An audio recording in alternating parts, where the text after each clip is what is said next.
bir dəfə xətrinə dəymişəm sən. Düz bir ildir barışmırsan vəfasız. Zalim adamlara tənə vurursan. Heç özündən danışmırsan vəfasız.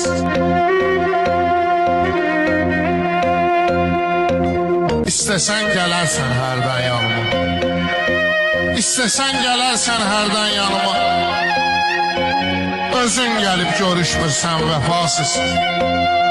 Mən hər şeyi dəyişməyə hazıram. Sən fikrini dəyişmirsən vəfasız. Şansı